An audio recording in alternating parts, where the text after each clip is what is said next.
വയനാട്ടിലെ ബാണാസുര സാഗർ ഡാമിൽ സുരക്ഷയ്ക്ക് ഭീഷണി ഉയർത്തുന്ന രീതിയിൽ നിർമ്മാണ പ്രവർത്തനങ്ങൾ നടക്കുന്നതായി ഞങ്ങളുടെ ബ്യൂറോ റിപ്പോർട്ട് ചെയ്യുന്നു.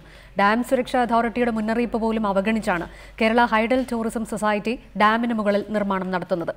സ്വകാര്യ സംരംഭകർക്ക് ഡാമിൽ യഥേഷ്ടം സ്ഥാപനങ്ങൾ തുടങ്ങാൻ അനുമതി നൽകുന്നതും സുരക്ഷയ്ക്ക് ഭീഷണി ഉയർത്തുന്നുണ്ട്. KSEBയുടെ ഉടമസ്ഥതയിലുള്ള വയനാട്ടിലെ ബാണാസുര സാഗർ ഡാം പൂർണ്ണമായും മണ്ണുകൊണ്ട് നിർമ്മിച്ച അണക്കെട്ടാണ്. KSEBയുടെ കീഴിലുള്ള ഹൈഡൽ ടൂറിസം സൊസൈറ്റിക്കാണ് ഇവിടുത്തെ ടൂറിസം നടത്തിപ്പിന്റെ ചുമതല. ഈ സൊസൈറ്റിയാണ് ഡാമിന്റെ പ്രധാന കെട്ടിലെ മണ്ണ് നീക്കിക്കൊണ്ടുപോലും നിർമ്മാണ പ്രവർത്തനങ്ങൾ നടത്തുന്നത്.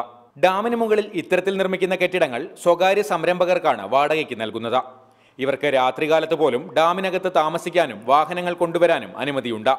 ഡാം സേഫ്റ്റി അതോറിറ്റിയുടെ സുരക്ഷാ മാനദണ്ഡങ്ങൾ ലംഘിച്ചുകൊണ്ടുള്ള ഇത്തരം പ്രവർത്തനങ്ങൾക്ക് KSEB ഉദ്യോഗസ്ഥരുടെ മൗനാനുവാദവുമുണ്ട്.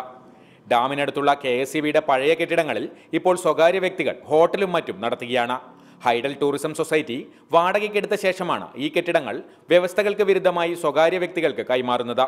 ഈ ഇടപാടുകൾക്ക് പിന്നിൽ ഡാമിലെ ചില KSEB ഉദ്യോഗസ്ഥരുടെ ബിനാമികളാണെന്നും ആരോപണമുണ്ട്. കമൽ, റിപ്പോർട്ടർ, വയനാട്.